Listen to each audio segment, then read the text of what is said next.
this Fratelli Armanino company, with the sponsored by the government in Rome. They printed these. They printed an edition of these books. How many of them? I don't know the number. They've been limited. I haven't found the number. And they were not for sale, but they were given as a gift from the city to their guests, notable and so on. Dignitaries. So this is the way this book is born. Now, these papers that are here, and then I will, I'm signing the pages to read for your specific interest for some things. All these papers come from these two letters. The important part of the book, in fact, is the end. So let's start in the verse. Because all the script starts from these letters and then goes backwards, explaining the book. So if we go at the end. Where does this go? I don't want to put it in the wrong place. No, just this, we can. Now these two letters are to be looked well because they both are. One is original, one could be a counterfeit. Now there is a theory of people saying that Columbus used to do it, like many people at the time. Let's think that he was born 2 years before Leonardo. We don't know the exact date, so 2 years could be 1 year, 2 years before Leonardo, and then died 10 years before Leonardo. So it's the same culture, the same thinking, the same secret codes when they were writing. The mind is the same. Now, it could be that he wrote two letters, but we believe that not possible really in this specific case. Now, do they have a favorite? We're going to go another time in the chat. I will tell you, analyzing this letter, why, which one is the original, which one is not. We will do that another time because it takes too much time.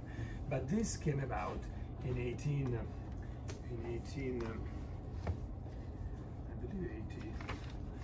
Wait, before we go any further, give me a timeline.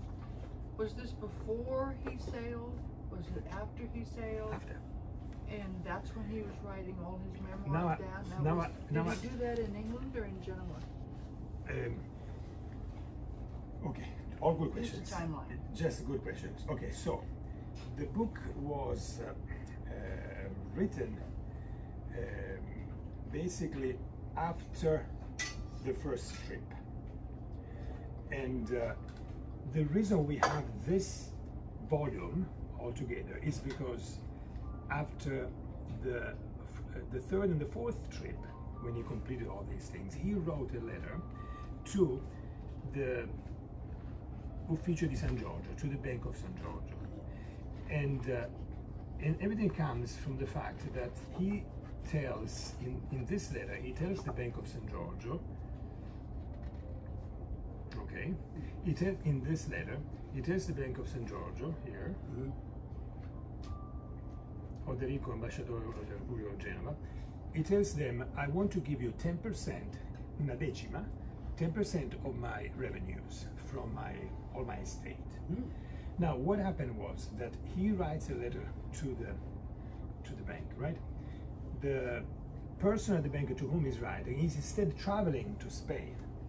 So Columbus to Spain. Columbus was in Spain, so he's writing a letter to Genoa, saying, I want to honor the city of my birth, my city, and I want to give it to the Bank of San Giorgio in Genoa, the 10%.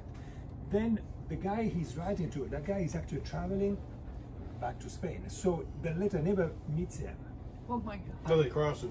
They cross Ships traveling. in the night, yeah. You know, it took months. By the time the guy got the letter, it was like 6 months later. And then they had to respond. In the meanwhile, Colombo was talking to his son, but himself, he was upset. He was like, well, I wrote this letter to the Bank of Genoa, to the Bank of San Giorgio, and they didn't even respond to me. He was upset. He died not knowing that they crossed. That they had crossed, that they did not respond in time. So that's why these final letters, these are the final letters, the only autographs, letters that we are sure that he wrote, right? These letters are important because they are the last letters, and they refer to all this issue about San Giorgio.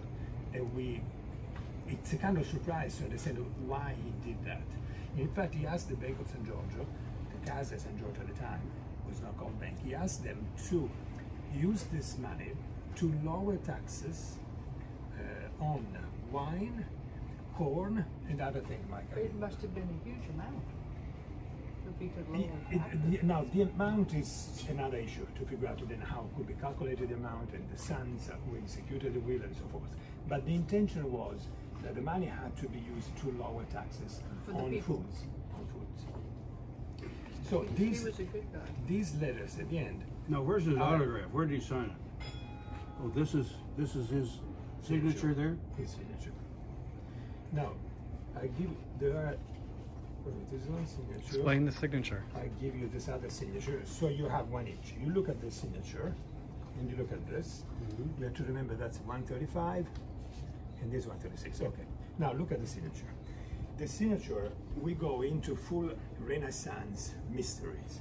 People like to communicate with symbolism. Right. So anything I'm telling you now are hypotheses. We don't have the certainty. We don't know the code, right? Now, at the time, they even used something like they had like a double wheel, and so you write something, and that double wheel that each person had individually would actually mean a certain letter, something else. So there is also that one that we don't know. That's impossible. Only one day a computer can come up with a solution. So now the symbolism. Let's start from here. You see this S up here? S. There are three S's. You see there? Yeah. 1, 2, 3. The S's have dots. Yeah, I see the Before and after, before and after, before and after. The other letters don't. Now this is important. When he wants a dot and wants to say punto e basta, I finished, that's it. He puts a dot and how you call it? A slash. A slash. And that means punto e basta, the end of the phrase. And you find that at the end of signatures, you find this double line. Now, so when you have a dot before and after the letter, the meaning is totally different. And now we explore what could the meaning be. In the middle, there's an A. You see that A? No dots. The A, no dots. Now, the A could be a triangle.